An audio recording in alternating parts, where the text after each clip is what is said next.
Hello friends. आज हम कबीरदास के बारे में जानेंगे। जैसे कि हमारी बुक्स में लिखा होता है, सीधा पैरे बना के लिख दिया जाता है और बहुत सारे जो बच्चे हैं उनको समझ भी नहीं आता है कि ये कैसे याद करें। तो आज मैं आपको बताऊंगी कि थोड़े पॉइंट बना के हम कबीरदास जी के बारे में बहुत अच्छे से याद कर सकते हैं। एंड ये एग्ज़ाम में लिखने में भी बहुत ज़्यादा अच्छा लगता है। एंड एग्ज़ामिनर आपके नंबर जो हैं वो नहीं काट पाता है। तो फ्रेंड्स, जैसे कि क्वेश्चन अगर हमें आ जाए, कबीरदास जी का जीवन परिचय देते हुए उनकी व्यक्तिगत विशेषताओं को प्रतिपादित कीजिए। फ्रेंड्स, इसमें हम कबीरदास जी के बारे में लिखेंगे तो हम पॉइंट बना लेंगे। पहला, जैसे कि महान संत कवि कबीरदास जी जो थे, हमें पता है कि वो महान संत कवि थे। उन्होंने बहुत कुछ लिखा है। तो इसमें हम लिख सकते हैं, कबीर जी हिंदी की संत काव्य धारा की महान विभूति थे। वास्तविक अर्थों में वे अपने युग के योग्यता मानव धर्मी बहुश्रुत संत थे। यह निरक्षर होते हुए भी सामाजिक और आध्यात्मिक जीवन की इतनी सहज अभिव्यक्ति की इतनी कोई और कभी नहीं कर पाया। इन्होंने अपने बारे में कुछ ना कहकर समाज के बारे में बहुत कुछ बतलाया। फ्रेंड्स, कबीर जी जो थे, इन्होंने समाज के बारे में बहुत कुछ लिखा है, परंतु इनके जीवन के बारे में हमें कोई भी प्रत्यक्ष, कहते हैं ना, जो प्रमाण मिलना चाहिए वो नहीं मिलता है। इनके जीवन के बारे में हमें जन्म को लेके, इनके जन्म स्थान को लेके बहुत सारे विवाद हमें सामने आते हैं। कबीर जी का जन्म कबीर जी के जन्म के बारे में कुछ स्पष्ट नहीं कहा जा सकता। उनका जीवन वृत्त अभी भी अंधकार में है, परंतु ऐतिहासिक तथ्यों के आधार पर इतना अवश्य निश्चित है कि वे सिकंदर लोदी के समकालीन थे।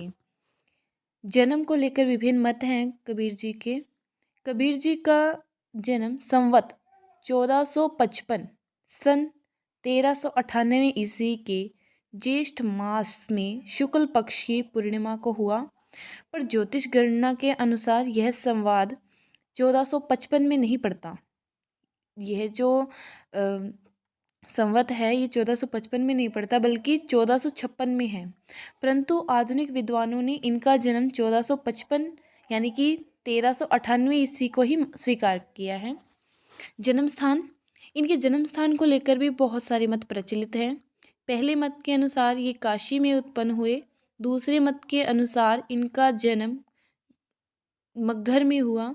तीसरे मत के अनुसार आजमगढ़ जिले के पहलारे गांव में पैदा हुए, परंतु अधिकांश विद्वान इनका जन्म काशी में मानते हैं। फ्रेंड्स, इनके जन्म को लेके बहुत सारे मत हैं।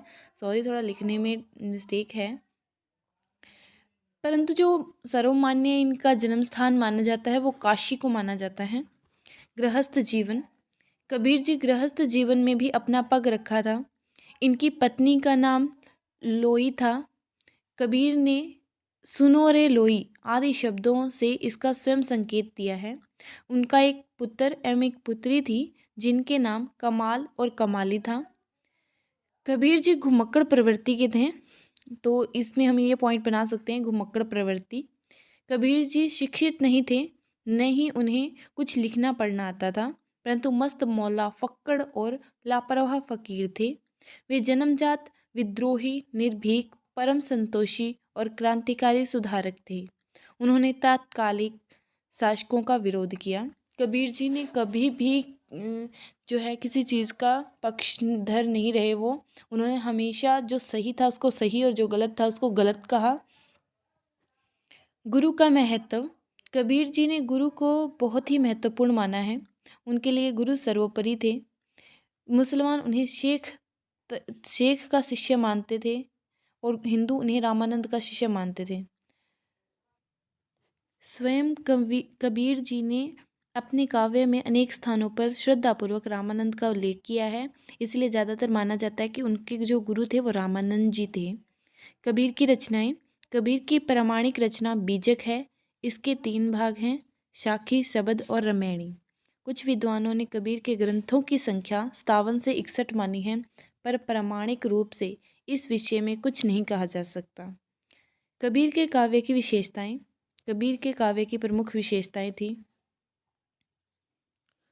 निर्गुण ईश्वर में विश्वास। जैसा कि हम सबको पता है, कबीर जी किसी भी सगुण ब्रह्म की उपासना नहीं करते थे। वो जो थे वो ईश्वर को निर्गुण मानते थे। मतलब निर्गुण से अभिप्राय हमारा कि वो भगवान को किसी शारीरिक या फिर किसी मूर्ति के रूप में नहीं मानते थे। मतलब वो उनको निराकार मानते थे कि उनका कोई आकार नहीं है, ईश्वर जो है वो निराकार है।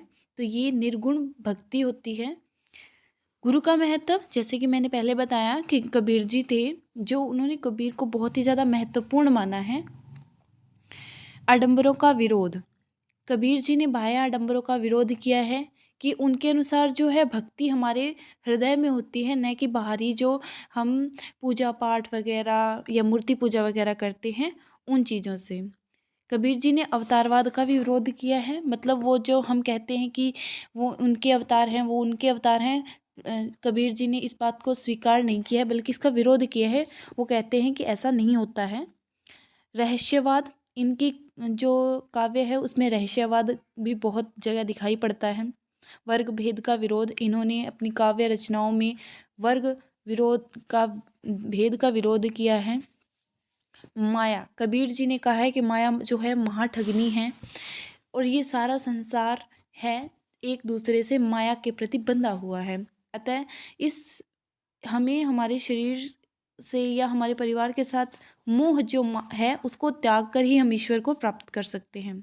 भजन और नाम स्मरण, कबीर जी ने अपने काव्यों में भजन और नाम स्मरण को बहुत महत्वपूर्ण स्थान दिया है। लोक संग्रह की भावना, कबीर जी ने अपने साहित्य में, अपनी काव्य रचनाओं में लोक संग्रह की भावना को प्रदर्शित किया है।